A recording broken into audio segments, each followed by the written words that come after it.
Hey everybody, Fifth Horseman here, playing more Kerbal Space Program, and we are in orbit around Minmus. You see I've got my spent probe core here, whatever you want to call it, my debris, which means that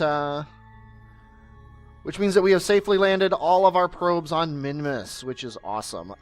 It's funny because I actually burned this thing so that it would crash into Minmus, but then the act of decoupling it got its periapsis up above 4,000. And I think it'll still crash someday. It's just, I have no idea how long away that day is going to be. So I'll check in on this guy every once in a while and see what happens to him.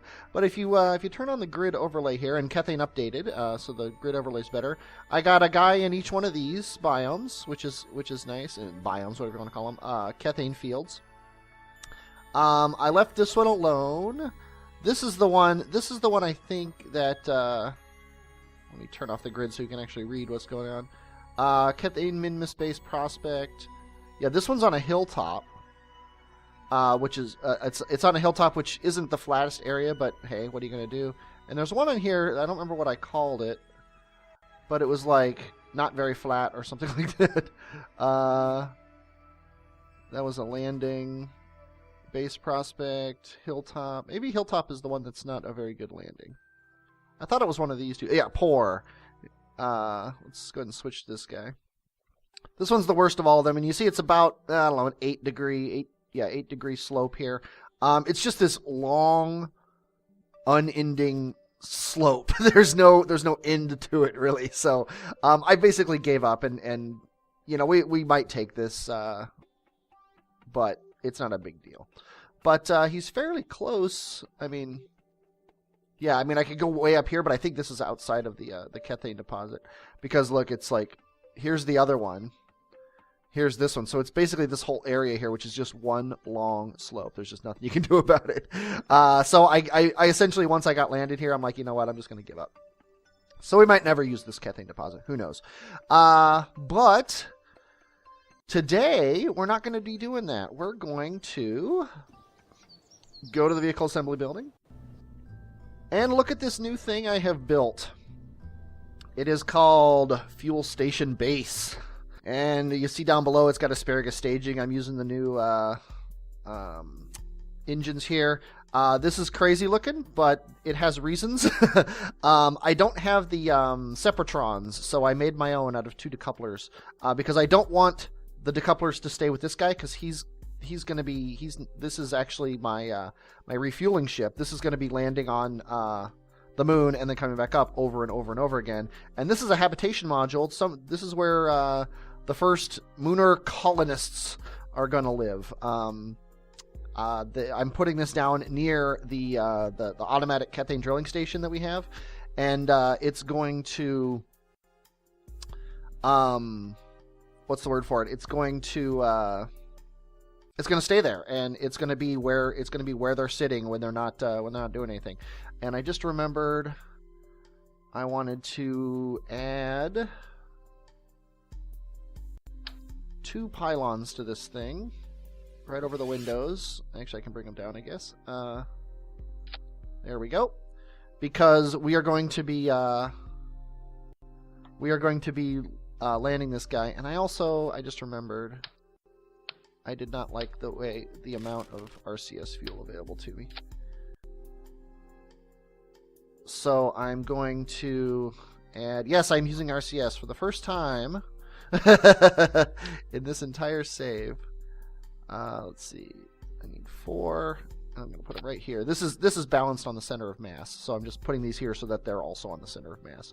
And that's the center of mass of this rocket, not including this, and not including this or anything above it, which is a station core. This is just struts, and I've got some of these boxes here that have stuff in them.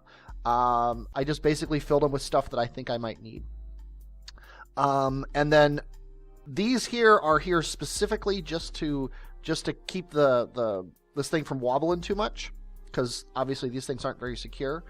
And once I get done with these things, I'm going to be able to disconnect them when we're on some sort of either planet intersecting or interplanetary trajectory.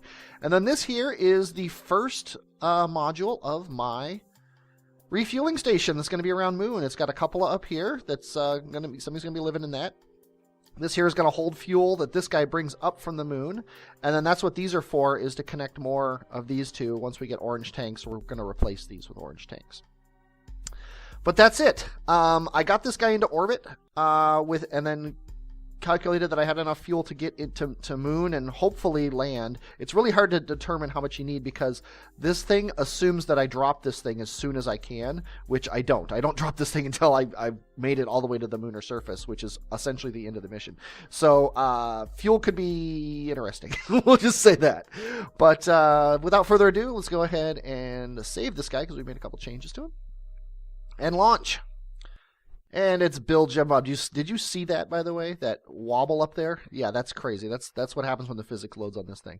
We're getting close to sunset, and that's not ideal. But we're going to go for it anyway. Yeah, the staging is crazy on this thing. These guys actually...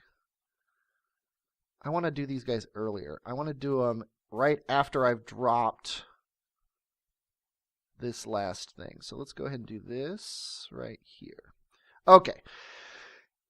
And oops, we definitely want our computer on. We want our throttle all the way to the top because this is actually the flight was actually quite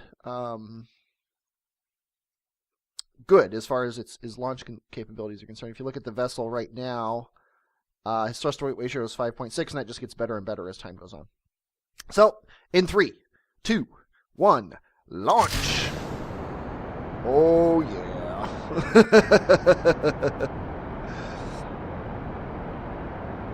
And the first thing we're going to do is drop the solids. As we go up here, I'm going to keep you here for at least through the gravity turn because it was kind of crazy. I took several launches to get this thing to work right.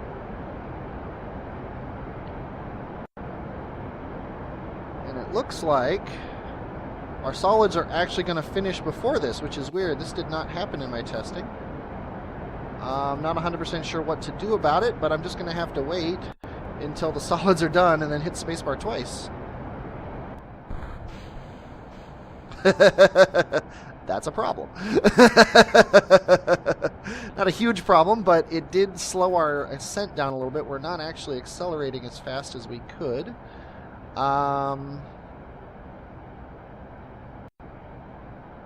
I mean, we're technically not accelerating at all.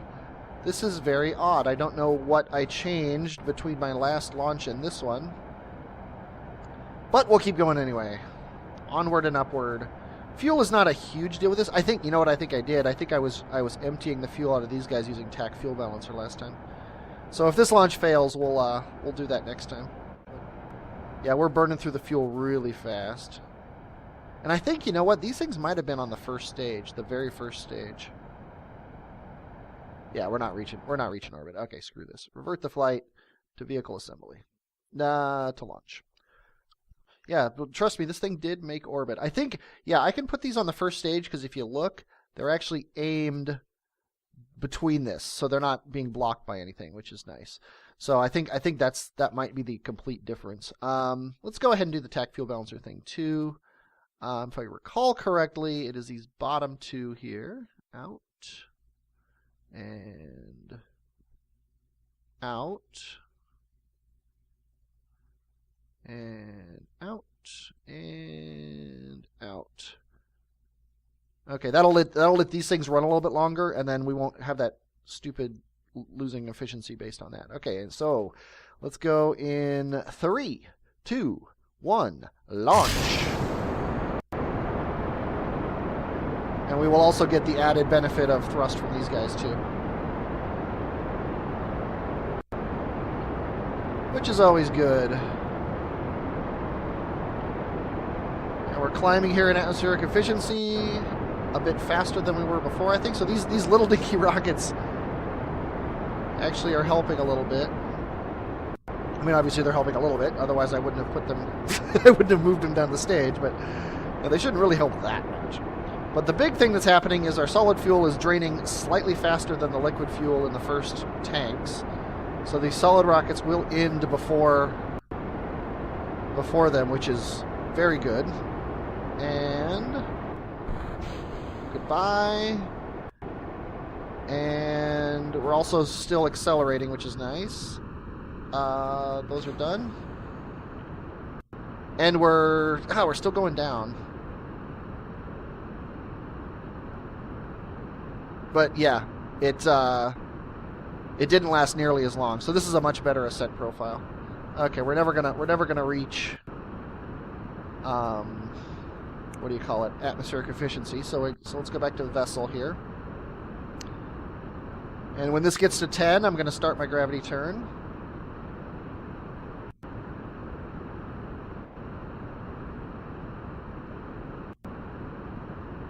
Okay, let's just go to 5 degrees here. Still got plenty of fuel in the tanks. Whoa. Okay, I guess we're going to 10 degrees.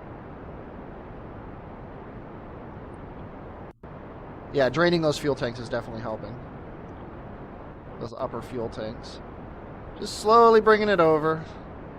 Trying to correct for the automatic rotation that it's doing, because I didn't put any fins on it.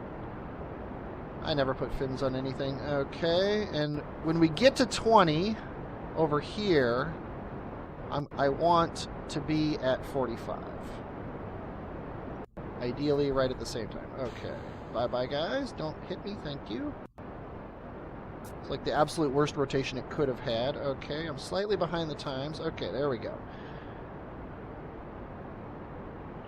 Yeah, this is a much, much better ascent than we had before. So when we get to 25, I'll go to 40. Actually, let's just go to 40 now. When we get to 25, we'll go to 35. You've seen these benchmarks before. And then when we get to 30, we'll go to 30. This is my 30 at 30 launch that I like to do. Whoa. Yeah, when I rotate it, it wants to go back to where it was before. Okay, and when we get to 40, I'm only going to go to 35 at 40. Because we're kind of lower in the atmosphere than I want to be. Also rotating crazily. I don't care about rotation very much anymore. Okay, we're almost to 40 at our apoapsis. There we go. Let's go down to 35. We're now judging our orbit instead of our thing. We're also, yeah, we're chasing our apoapsis away, which is good. We're about to lose our boosters here, which means it's good that we've got a pretty fast speed here. We're accelerating very nicely, and we're out of the thickness of the atmosphere, so I think we're fine as far as this is concerned. I'm a little concerned, though, about the prospect that we might be using a lot of fuel here, but there's not much you can do. We might need to bring up a refueler for our refueling station, which would be amusing. Whoa, yeah, I guess we could get the ground below us. We're at 60, so let's go ahead and just get on our prograde here. We're going to run this up to about, let's say 85, and then cut the engines.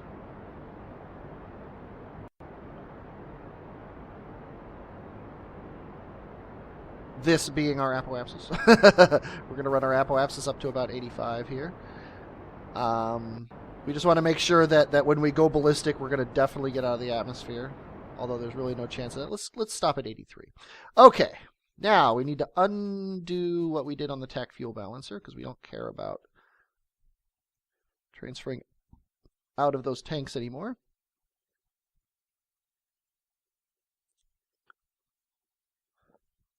And now I'm going to dump this stage. There's still fuel in this, which is nice. Oh, there's no fuel in this guy. There we go. There's still fuel in this guy. So let's go in and in. I'm just draining these fuel tanks because we're going to dump this stage and it's going to crash back down into Kerbal. Okay, this tank is full. So actually, I think we're fine. Let's actually put it up here. Okay, so no fuel here, no fuel here. This is all nothing. So let's dump him. And we're out of the atmosphere, so let's go ahead and extend our solar panels. Now, one thing we got to do, now that we've extended our solar panels, is I have to retract these manually, because all my solar panels are on an action group. So I got to retract these manually because I don't know if they will or not, but I just don't like the possibility of the engine here destroying them because they're kind of important for the moon base. Okay, we are 2 minutes from apoapsis. Let's go ahead and rotate our craft here. And we're going to crank up time a little bit until we're at, say, 30 seconds from apoapsis. We'll do a test burn to see how much it chases, because I honestly don't remember. We're also out of the sun. We got a decent amount of electric charge here. Yeah, looks like we're fine. We'll just get our periapsis out of the atmosphere and then call it done. Yeah, we don't have nearly as much thrust as we had before, obviously, but it's enough to finish the circularization of our orbit because of the fact that we did such a good gravity turn. Almost textbook. 83 by 78. That's perfectly fine. Okay. We have 2,500, give or take, meters per second, which is actually a little bit less than that. It could even be as close to 2,000. Because, as I said, this thing assumes that I'm going to drop this because there's no fuel, there's no thrusters, there's no nothing on it. This is, according to this thing, just dead weight. But I am not taking it off because of the fact that I need it. I wonder if I move it up here, does it recalculate? Nope, apparently not. So let's go ahead and leave it here. So let's plot our journey to the moon here. Looks like we're going to be in the sun, which is nice. Let's go ahead and make a maneuver node. Costs about 800 fuel to get to the moon, or 800 meters per second to get to the moon. Maybe 880. This is saying it's a 3-minute and 40-second burn, and it's probably fairly accurate because of the fact that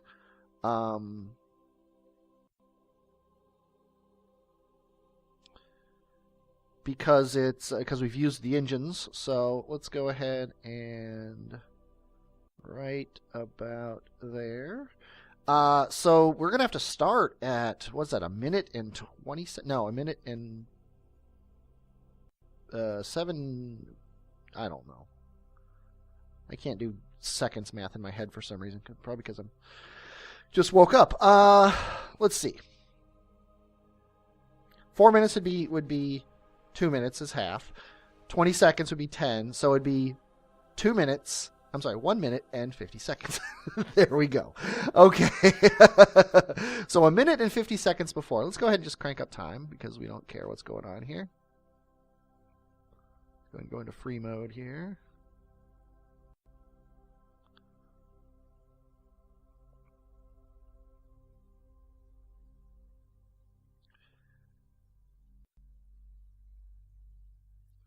And okay.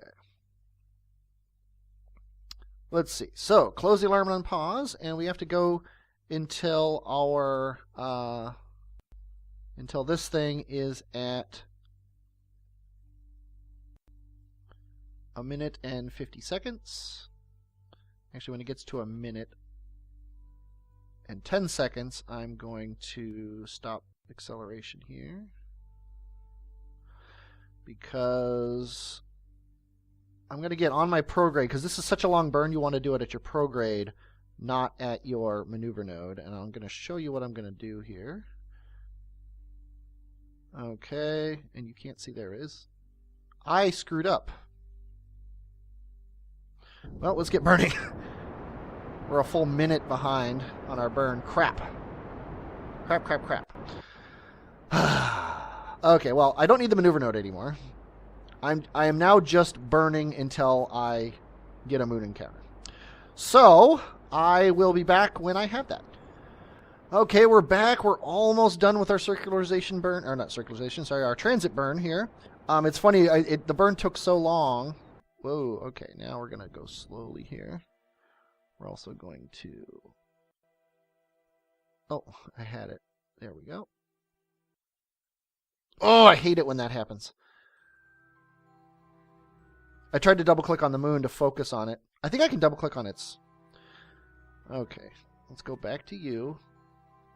Fuel station base, switch to.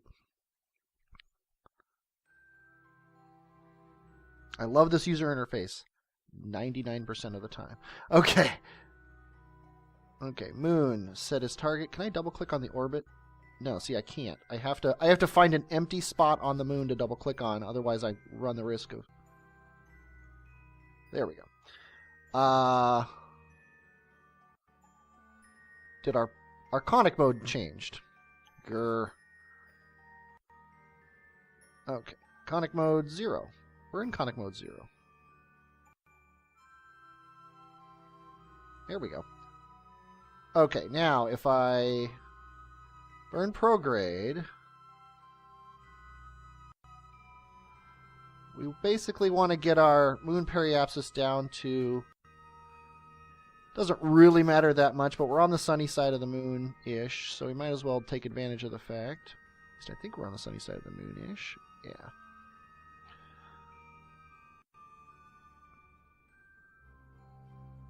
So we're going to bring this down to about 50.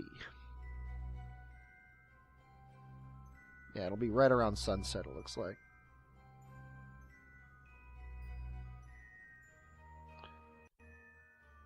Oh, you know what? I'm going to fix that. Actually, you know what? I'm going to fix it with RCS. I think it's N to speed up. Yeah. There we go. My first use of RCS in career mode. I hope you enjoyed it.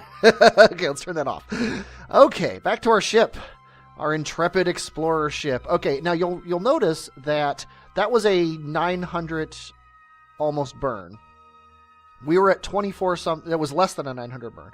We were at 24 something, and now we're at 15 something. So it took about 900 to do an 800 and something burn because, like I said, this thing is thinking that I'm going to drop this. Not a big deal, but it's just something to pay attention to if you ever do a thing like this. Now, I'm afraid to decouple these, to be honest with you. I don't know exactly what'll happen if I do so. And I'm in orbit. I think that this thing's thrust is low enough. I wonder if I can set up a maneuver node here, get myself aimed in that direction.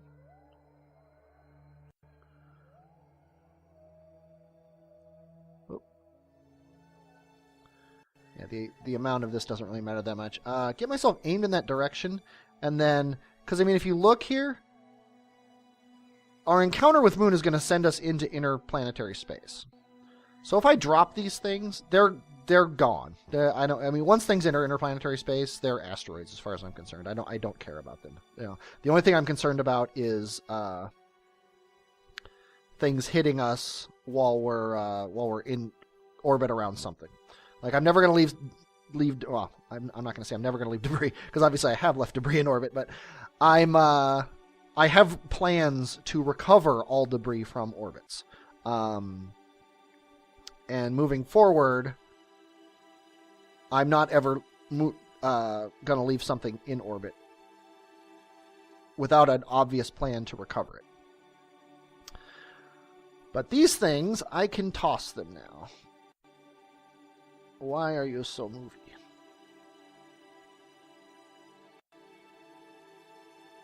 Okay. So I'm gonna decouple this guy. And I'm going to decouple this guy. And I'm going to decouple this guy. And I'm going to decouple this guy. And they're going to slowly drift away. I probably should have done that before I did my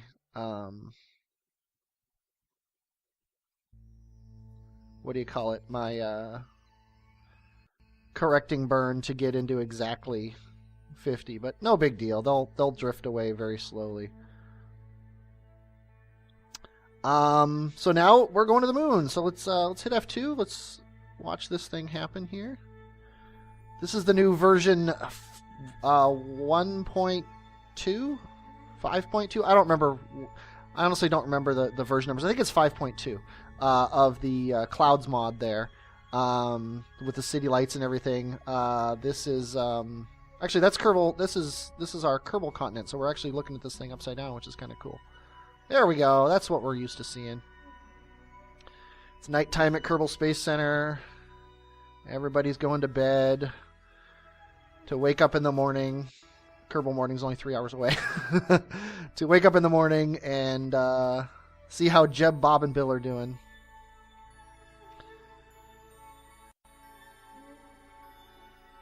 But yeah, that mod makes Kerbin so beautiful.